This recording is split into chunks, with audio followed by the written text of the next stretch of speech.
सोलापूर जिल्हा परिषद आणि सांगोला तालुक्याची आपली पंचायत समिती या स्थानिक स्वराज्य संस्थेच्या निवडणुका उद्या 7 तारखेला मतदानातून आपण पार पाडणार आहोत.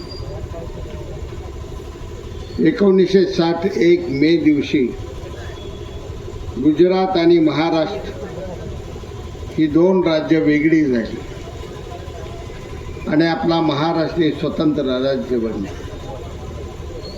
पहिले मुख्यमंत्री स्वर्गीय यशवंतरावजी चव्हाण साहेब या राज्याचे पहिले मुख्यमंत्री म्हणून त्यांना मान मिळाला आणि कारभार करत असताना स्वर्गीय यशवंतरावजी चव्हाण साहेबांनी विचार केला की सध्याची असलेली व्यवस्था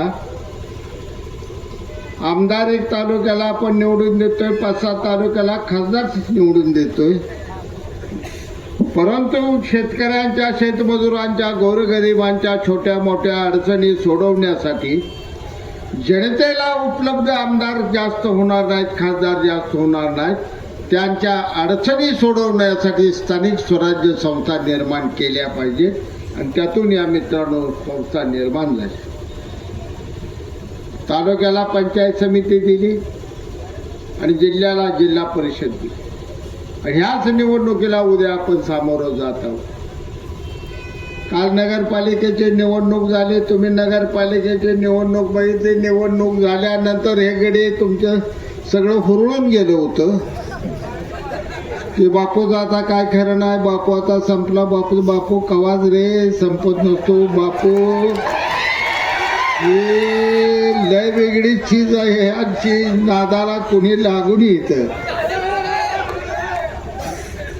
काही कारणानं माझ्या आणि भारतीय जनता पार्टीचे त्या ठिकाणी चुकून काही मतभेद झाले. मतभेद नव्हतेच, ते मुळात गाठीबिटीला थोडासा वेळेला गणित चुकला आणि मी धनुष्यबाण घेऊन उभा राहिलो आणि भाजप कमळ घेऊन उभा राहिलो. आता ती निवडणूक बाबासाहेब देशमुखांनी स्वतःचा उमेदवार जाहीर केला होता. मारुती बनकरांना शेतकरी कामगार पक्षाचं शिक्के चिन्ह देऊन भाषण केलं आणि चुकून काय घडत गेलं मलाही काय कळायला मार्ग नाही. एकदम मारुती आबा आमचा आला, ती कमळ चिन्ह घेऊनच आला. मी डोक्याला हात लावून बसलो आणि मी एका ज्येष्ठ शेतकरी कामगार पक्षाच्या माझ्या मित्राला फोन करून विचारलं की नेमकं तुम्ही जीवनात ठरवले तर काय. ज्या आबासाहेबांनी अनेक सत्तेच्या खुर्च्या बाजूला सारल्या पण शेतकरी कामगार पक्ष सांभाळला, जोपासला, सुखदुःखातील लाल झेंडा स्वतःच्या खांद्यावर वागवला, त्यांचा तुम्ही अचानकपणे पक्ष सोडून कमळ चिन्ह कसं मारुती आबाला दिलं. उत्तर त्यांना देता आलं. जाऊ द्या, तो विषय संपला. निवडणूक झाली. निवडणूक झाल्यानंतर सगळ्यांचे अंदाज वेगळे होते, परंतु माझा अंदाज होता की या ठिकाणी निश्चितपणाने 3000 मताच्या वर आनंद भाऊ माने निवडून आल्याशिवाय राहत नाही आणि 10-11-12 माझे नगरसेवक किती. जनतेसमोर मी प्रश्न एवढेच घेऊन गेलो होतो मित्रांनो ही नगरपालिका, नगरपालिकाचा विकास जर आपल्याला करायला झाला तर नगर विकास खातं आपल्याला लागणार आहे आणि नगर विकास हे खातं शिवसेना प्रमुख आमचे नेते आणि या राज्याचे उपमुख्यमंत्री एकनाथजी शिंदे साहेबांकडे. जर तालुक्याचं भुयारी गटार मार्गी लावायचं असेल, तालुक्यातल्या आपल्या सांगोला शहराचे रस्ते सिमेंट कॉन्क्रीटनं करायचे असतील, आपल्याला या शहराचं सुशोभीकरण करायचं असेल, आपली इमारत जी सुरू आहे ती इमारत पूर्ण करायची असेल, हे सगळे प्रश्न अडकणार आहेत, ते नगर विकास खात्यात अडकणार आहेत. तुम्हाला शिवसेनेला मत द्यावं लागेल. सांगोलकरांनी विचार केला, सांगोलकरांनी मला भरभरून या एका मुद्द्यावर मतदान केलं. 5000 मतानं माझा मित्र आनंद भाऊ माने त्या ठिकाणी निवडून आला. मित्रांनो, रेकॉर्ड ब्रेक त्या माणसानं करून टाकलं. बघितलं नाही मी कोण उमेदवार आहे. आनंद भाऊची परिस्थिती काय होती मला एकट्याला माहित आहे, जगात सांगण्यासाठी. उमेदवारी घ्या म्हणतो तर त्या माणसाच्या डोळ्यात पाणी होतं. बापू माझी परिस्थिती काय, तुम्ही काय बोलताय. तुम्ही फक्त उभा राहा म्हणलं, बाकीचं माझ्यावर सोडा, तुम्ही काळजी करू नका. शिरडेवाली मी नगरसेविका केली, यश मिळवलं नाही, खरं सांगा मीच करू शकतो, कोणाचं बी काम नाही. आणि आज या ठिकाणी काल निवडी झाल्या, ज्या माझ्या बनसोडी मावशीनं त्या ठिकाणी ताईनं झाडं घेऊन 22 वर्ष नगरपालिके रस्ते सफाई कामगार म्हणून झाडले होते. त्या कीर्तिपाल बनसोडेच्या आईला मी महिला सफाई कामगाराला आरोग्य खात्याचं सभापती केले ना, खुर्चीवरती बसले. हा माझा आंबेडकरांचा विचार आहे, भीमशक्ती. ह्या विचारातनं आपण पुढे जायचं आहे मित्र. इथं मी कुठंही चुकलो नाही, कुठलं गणित माझं चुकलं नाही. नगरपालिका संपल्यानंतर मी विचार केला, आता आपली निवडणूक येणार आहे, ती जिल्हा परिषदेची निवडणूक येणार आहे, निवडणूक येणार आहे ती आपली या ठिकाणी पंचायत समिती येणार आहे. पंचायत समिती आणि जिल्हा परिषदेसाठी तर सर्वात महत्वाचं खातं कोणतं आहे, ते ग्रामीण विकास खातं आहे. आणि ते कोणाकडे आहे, जयकुमार गोरेभाऊकडे आहे. दुसरं पंचायत समितीला महत्वाचं खातं कोणतं आहे, तर रोजगार हमी खातं आहे. ज्या तुमची घरकुलं आहे ती, तुमच्या विहिरी आहे त्यात विहिरीचा हप्ता येतं, तुमचं सिमेंट कॉन्क्रीट पांधन रस्ता येतो, तुमचं वाड्या वस्त्याचं मुर्मीकरणाचं रस्ता येतं. हे खातं कुणाकडे आहे, ते शिवसेनेचे भरत शेठ गोगावले साहेबांकडे आहे. आणि मागासवर्गीय बांधवासाठी जो बांधव इथं रडत होता बाळू या ठिकाणी, ह्यांची सुखदुःख दूर करायची आपल्याला असतील तर त्यासाठी खातं लागतं, सामाजिक न्याय खातं लागतं. ते खातं कुणाकडे आहे, संजय शिरसाट साहेबांकडे, शिवसेनेचे ते नेते. आणि मग हे पुढे जर विकास करायचा असेल, राष्ट्रवादीकडे अर्थ खातं या ठिकाणी मी साखळी अशी व्यवस्थित महिनाभर जुळवत होतो. शिवसेना बी असली पाहिजे, आता भाजप यात घ्यावं लागणार आहे, राष्ट्रवादी बी घ्यावं लागणार आहे, आरपीआय बी यात घ्यावं लागणार आहे. भगवंताच्या कृपेनं, नारायणाच्या आशीर्वादानं मला महाराष्ट्रात यश मिळालं.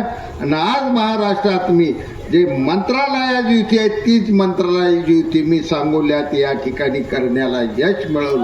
हे तुमच्या सर्वांच्या आशीर्वादानं मला यश आलं मित्र. वाटचाल आपल्याला करायची, कशासाठी करायचं, मानापानाचं राजकारण करण्याचा माझा स्वभाव नाही. कधी मी मानपान बघितलं नाही, कधी त्या भानगडीत मी पडलो नाही. साध्यातलं साधं राहणंही मला मनापासून खरं तर करत. लहान बाळपणापासून वडायला पवत असल्यापासून, कुठंही तालमीत लोळण्यापासून लागलेल्या या सवयी आहेत, ह्या सवयी जात नसतात. तालीम तुम्ही जर गावातली कोणी केली असेल त्या पैलवानाला विचारा, कसला म्हातारा असू नाही तारणा असू, तालमीच्या पुढे एकदा लोळला गडी तर त्याला कवाच सुटाबुटात करमत नाही, बघत राहतो. हे आमचा स्वभाव आहे. सामान्य जीवन जगत आम्ही ध्येय बाळगून या ठिकाणी 90 सालापासून धडपडतो. ते माझा दुष्काळी तालुका असलेला वणवण भटकणारा माझा तालुका, जगण्यासाठी मुंबई पुण्याला धडपडत तर गोव्यापर्यंत जाणारा माझा तालुका. माझा तालुका ऊसतोडीच्या कामासाठी कोयतीच्या कोयते घेऊन कोल्हापूर सांगली भागात पळत सुटणारा माझा तालुका. माझा तालुका या ठिकाणी 8 महिने पिण्याच्या पाण्यासाठी टँकरच्या माझ्या आया बहिणी घागरी घेऊन फिरत सुटणारा तालुका माझा तालुका. हा रोजगार हमीची कामं मागायला मामलेदारकडे जाणारा. हे चित्र मला उद्ध्वस्त करायचं होतं आणि त्यासाठी मी राजकारण केलं. अनेक जण तुम्ही म्हणायचा बापू पडला काय, काय घाबरत नाही, काय नाही. ध्येयच आमदार होणं किंवा आमदारकी मिळवून त्या खुर्चीवर उभा करणं हे माझं ध्येयच नव्हतं. माझं ध्येय होतं माझा तालुका एकदा सुजलाम सुफलाम केल्याशिवाय मी राहणार.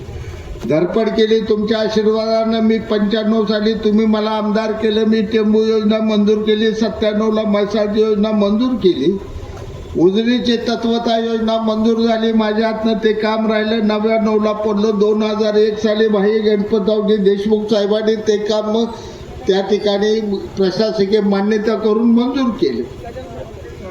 दोन्ही बाजूने, एका बाजूने आबासाहेब, एका बाजू त्यांच्या विचारानं, त्यांच्या वाटेनं ते पाण्यासाठी धडपडत होते. माझ्या विचारानं, माझ्या वाटेनं मी पाण्यासाठी त्या ठिकाणी धडपडत होतो.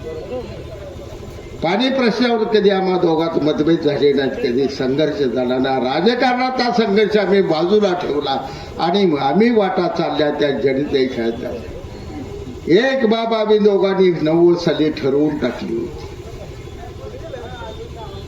कसंही राजकारण घडलं तरी सामान्य जनतेला त्रास होणार नाही अशी कुठली दोन्ही पक्षाच्या बाजूनं आपण करायचं नाही. आमचं ठरलं ते आम्ही पाळलं. आतापर्यंत आबासाहेब स्वर्गवासी झाले, शब्द पाळून झाले. मी आतापर्यंत तुम्हाला कुणाला त्रास दिला मी त्रास देत. अनेक दारुणी माझ्या त्या वाड्यापुढे मी निघाल्या नाही ते अक्षय घाण ज्या मला शिव्या देते. मी हसतून पळत जातो, जाऊ दे सकाळी जो बघू बघतो. बऱ्या लागा रात्री काय जरा जादा जास्ती मला काय करणार, जाऊ दे मग तुमची प्या चहा पीत पळ कोडू. परत बोंबलत असं माणसात काय बोलत जाऊ ना. आम्ही राग व्हायचा कुणाला केला, परंतु काम करताना कुठल्या गावात किती मतं पडली, कुठल्या गावात किती समाज राहतोय, मला काय लीड मिळालं हे कधी बघितलं. 97ला म्हैसाळ झालं होतं, काम चालू केलं होतं. जतला गोपीनाथ मुंडे ना ते आणून नारळ फोडला होता. अण्णासाहेब डांगे त्या ठिकाणी होते. माझं भाषण त्या ठिकाणी जतला झालं होतं. म्हैसाळ सुरू झालं. 97 सालानंतर 99ला माझा पराभव झाला. 99 पासून 2023 पर्यंत 26 वर्ष का जवळ्याला पाणी मिळालं नाही म्हैसाळचं, का बोपशेवाडीला पाणी मिळालं नाही, का बुर्लेवाडीला पाणी मिळालं, तरंगेवाडीला पाणी मिळालं, आगलावाडीला कशात पाणी तुम्हाला मिळालं नाही. 27-26 वर्ष झाली. पाणी दुसऱ्याचं बघत बसलाय त्या ठिकाणी. आता निघा नराळे बिराळे हंगेरगे भिजायला लागलं. तुम्ही इथं म्हणताय म्हैसाळ आला. म्हैसाळचा तुम्हाला काय फायदा झालाय.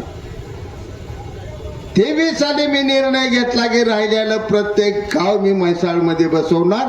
4 वाड्या मी म्हैसाळमध्ये घातले. त्या जवळ गाव म्हैसाळमध्ये घेतलंय मी. वाडी चिचाळे घेतलं, आगलावी वाडी घेतली, वाकी गिरडी घेतली, आलेगाव घेतलं, मिडशिंगी घेतली, वाडेगाव घेतलं. 350 कोटीचं श्रद्धा कन्स्ट्रक्शनचं काम चालू आहे. आता तुमच्या या नळ्यापर्यंत काम आलंय. पुढं काम सरकत तुमच्या वाड्या वस्त्याने नळ्या फिरायला चालू होणार आहे. माझा शब्द आहे तुम्हाला. करू द्या शेती. हाय का कोण बोपशेवाडी जर मत किती आहे ते रे लगा तुमच्या पेट्या त्या तरंगेन बुर्लेवाडी जर आहे. आई शपथ मत मोजताना आगाव काटा ये जा माझ्या. बोर्लेवाडी निघालं म्हणले का 1700 मत भाई गणपतराव, 23 मत शाजी बापू. शबास पट्या बापा. हे जावंच आमचे बोपचे वाडे. जागला वेळे जवळ्याचा तर विषयच नाही आमचा. किती मतं कुणी दिली, कशी दिली, काय केलं हे बघत बसून चालणार नाही मित्रांनो. शाजी पाटील आज आहे, उद्या निघून जाणार आहे. तुम्ही भाषण आज ऐकताय. तुमचाही दिवस कुठला नाही कुठला ठरलेला आहे. पण चंद्र सूर्य असेपर्यंत शेतकऱ्याची शेती राहणार आहे, शेतकऱ्याचं जीवन राहणार आहे. आज आपल्या पिढ्या निघून गेला तर आज पाळण्यातलं पोरग उद्या ही शेती करणार आहे. जगाच्या बाजारात शेतकरी संप केला तर उद्ध्वस्त जग होईल. कुणाला फक्त एकाला जर राजा जगात म्हण बळीराजा, शेतकऱ्याला म्हणलं तर राजा आहे तो. जग जगवणारा, जगाला अन्न खाऊ घालणारा शेतकरी आहे. त्या शेतकऱ्याची सेवा ही भगवंताची सेवा, ही पांडुरंगाची सेवा आहे. वाडेगावला सभा मी जास्त बोलत नाही. मला लय बोलावं वाटायला लागले. घोटाळा झाला. लय वेळा आलो लगा. अशी गर्दी कवाच रे केली नाही. आज गर्दी झाली. आता गर्दी एवढी तुम्ही केली माझ्याकडे वेळ नाही. घोटाळा नेमका इथं बसून बसला. तरी तुम्हाला सांगतो आज ही निवडणूक करत असताना मी या ठिकाणी कुठलाही स्वार्थ माझ्या समोर ठेवला नाही. एका क्षणात मी शिवसेनेचा अर्ज पाठीमागे घेतला आणि अतुल मालकांनी विनंती केल्यानंतर त्यांना संधी दिली. 5 वर्ष एकतपूर गटाचं ते काम कशा पद्धतीने त्यांनी केलं मी डोळ्यात माझ्या बांधाच्या जाता त्यामुळे ते माझ्या बाजूनच निवडून आले. अतिशय तडफदारपणाने त्या ठिकाणी त्यांनी काम केले. काम बघितल्यानंतर एखाद्या काम करणाऱ्या माणसाला, तरुण नेतृत्वाला या तालुक्यात वाव दिला पाहिजे, त्या जाणीवेतून मी घेतलेली उमेदवारी आहे. मित्र, आज श्रीकांतदादांनी मी या ठिकाणी राजकारणात अनेक दिवस घालवले. त्यांची माझ्यासारखी या पक्षातून त्या पक्षात वळणं झालेली आहे. आज एक देशात ज्या पक्षाची सत्ता आहे, राज्यात ज्या पक्षाची सत्ता आहे, त्या सगळ्या पक्षाच्या त्या पक्षात नेमके ते आहेत. त्यांच्या लहान वहिनी शशीभाऊची लहान वहिनी आणि लालसिंगच्या आपल्या धर्मपत्नी या कमळ चिन्हावर इथं उभा आहे.